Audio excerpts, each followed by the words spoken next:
Hai teman-teman yang berbahagia, berjumpa kembali dengan saya Dr. Andri, spesialis kedokteran jiwa dari Rumah Sakit EMC Alam Sutra, yang dulu namanya Omni Alam Sutra.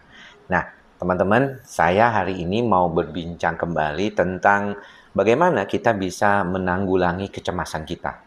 Seringkali saya tuh mendapatkan berbagai macam informasi ya terkait dengan bagaimana penanggulangan cemas dari berbagai media sosial yang biasanya saya ikuti.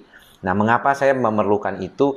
Karena saya ingin mengetahui nih kalau dari sisi teman-teman di pembuat konten kreator awam itu sebenarnya apa sih yang biasanya mereka sarankan?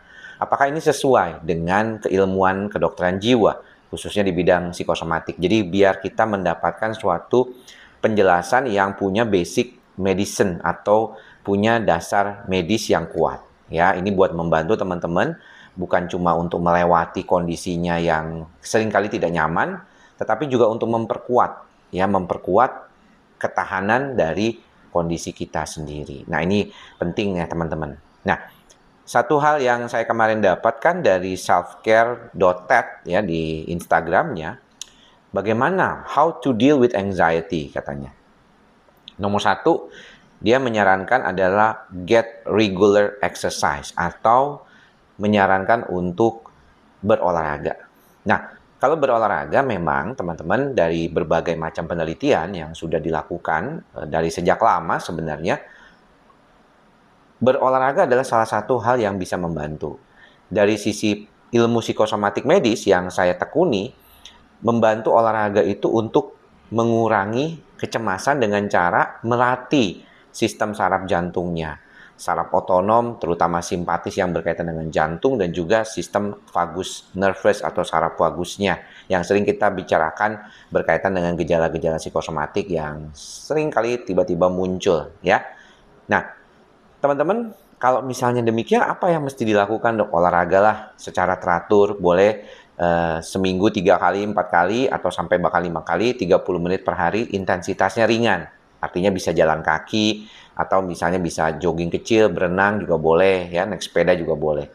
Yang penting 150 menit per minggu, boleh lah ya. Dan kalau bisa ada masa atau fase istirahatnya. Ini untuk membantu. Kalau yang masih suka takut banget, terdekan, sebenarnya nggak perlu khawatir karena sebenarnya kondisi ini kan seringkali kita temukan pada berbagai macam kasus ya, gangguan kecemasan yang akhirnya membuat kekhawatiran dalam kondisi ya kita lihat berbagai macam proses dalam kehidupan kita ini gitu. Nah, untuk itulah kita berharap situasional ini akan menjadi sangat dominan untuk membantu diri kita jadi lebih baik gitu ya. Bukan cuma sekedar hanya makan obat, bukan meditasi aja, tapi juga bagaimana kita menerapkan olahraga yang baik. Itu nomor satu. Yang kedua nih yang susah nih, yang kemarin kita bicarakan, yaitu mengurangi pikiran-pikiran negatif, ya men-challenge. Kalau dibilang di sini, challenge your negative thoughts. Jadi, kalau pikiran negatif itu kan sebenarnya nggak terlalu, ya bukan nggak terlalu benar, tapi emang nggak benar gitu ya. Otak kita itu bagaimanapun pasti akan mencoba mencari cara solusi bagaimana otak itu berkolaborasi lah di dalam konteks mengatasi kehidupan sehari-hari untuk mencapai satu tujuan. Itu caranya adaptasi.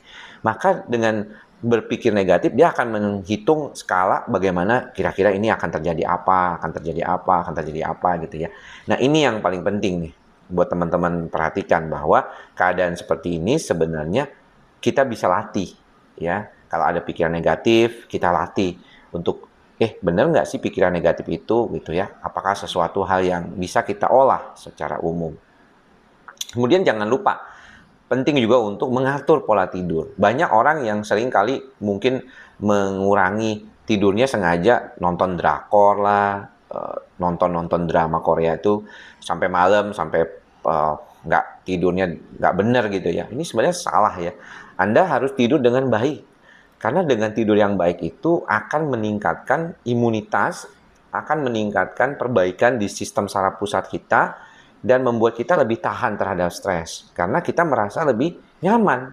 Jadi itu penting. Tidur itu merupakan satu hal yang penting yang bisa membantu kita mengatasi cemas bahkan tanpa obat sekalipun. Nah, bagaimana kalau misalnya memang pasien ini sudah masalah gangguan tidur gitu. Oke, kalau demikian nggak masalah, kita bantu ya, bantu dengan cara supaya lebih stabil otak kita.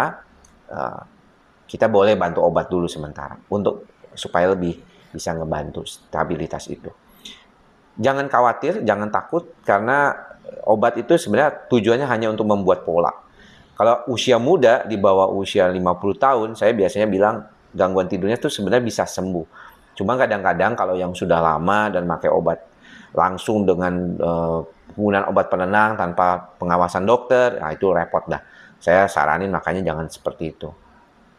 Yang keempat adalah bagaimana kita punya support system yang baik. Nah, ini support system ini seringkali nggak terlalu dipahami ya sama beberapa orang, dianggap bahwa dia hanya berjuang sendirian gitu. Tapi sebenarnya keluarga, pasangan, anak, orang tua, kalau yang dia memahami tentang kondisi pasien gangguan cemas, maka dia akan berupaya untuk membantu proses ini menjadi jauh lebih baik.